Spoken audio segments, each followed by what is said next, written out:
রাজ্য পুলিশের সিআইডি শাখা সে মোফেক্কারুলকে অ্যারেস্ট করেছে যখন সে নাকি নেপালে পালাচ্ছে। এ মূল উস্কানিদাতা। সেদিন গাড়ির বয়নেটের উপরে দাঁড়িয়ে ভাষণ দিয়েছিল এবং প্রচুর মানুষকে উস্কেছিল এই জুডিশিয়াল ম্যাজিস্ট্রেটদেরকে আটকে রাখার জন্য। মোফেক্কারুল মূলত ইটাহারের বাসিন্দা এবং সেই ইটাহার থেকেই তৃণমূল কংগ্রেসের বিধায়ক এবং তৃণমূল কংগ্রেসের মাইনরিটি মোর্চার প্রেসিডেন্ট সেই ইটাহারেই বাড়ি। এবং এই জন্য ভালো করে তদন্ত করে দেখা উচিত যে মোফেক্কারুল আদপে কার হয়ে কাজ করছিল। তৃণমূলের যে সংখ্যালঘু মোর্চার প্রেসিডেন্ট যার বাড়ি ইটাহারে, মোফেক্কারুলের বাড়িও হচ্ছে ইটাহারে।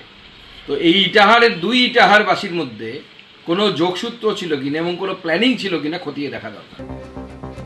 সুকান্ত মজুমদার যখন এই ধৃত মোফাক্কারুল ইসলামের সঙ্গে তৃণমূল যোগের অভিযোগে সরব হচ্ছেন তখন পাল্টা আক্রমণ করেছেন জয়প্রকাশ মজুমদার। তিনি বলছেন যে 2021-এ ইটাহার থেকে মিমের প্রার্থী ছিলেন এই মোফাক্কারুল ইসলাম, এবছরও মিমের হয়ে কাজ করছেন। 2021-এ 800 ভোট পেয়েছিলেন তিনি। কি বলেছেন জয়প্রকাশ মজুমদার, শুনুন। তাদের নেতৃত্বে দেখা গেল একজন, তার নাম শাহজাহান কাদরি। তিনি ওই জায়গাকার আইএসএফ এর বর্তমানে ক্যান্ডিডেট হয়েছেন, এই সামনের নির্বাচনে প্রার্থী। আর একজনকে দেখা গেল আগুন ঝরিয়ে বক্তৃতা করছেন, নানাভাবে উস্কাচ্ছেন। তার নাম কি? মোফাক্কেরুল বলে একজন।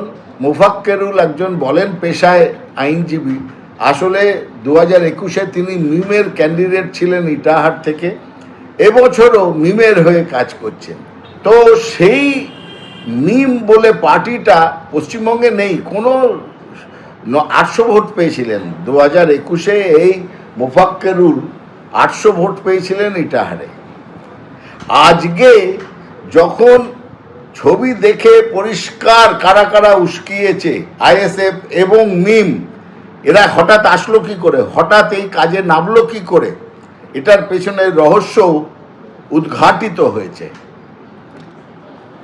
আজকে সেই মোফাক্কেরুল, সেই লোকটাকে যখন গ্রেপ্তার হয়েছে, সব থেকে কষ্ট হয়েছে কার বলুন তো? মোফাক্কেরুল গ্রেপ্তার হলো অ্যারেস্ট ওয়ারেন্ট ইলেকশন কমিশনের, বাগডোগরা থেকে গ্রেপ্তার করা হলো। সব থেকে কষ্ট হলো বিজেপির সুকান্ত মজুমদারের পেট কামড়াচ্ছে, কেন একে গ্রেপ্তার করা হলো? এ তো খুব ভালো লোক বলে জানি।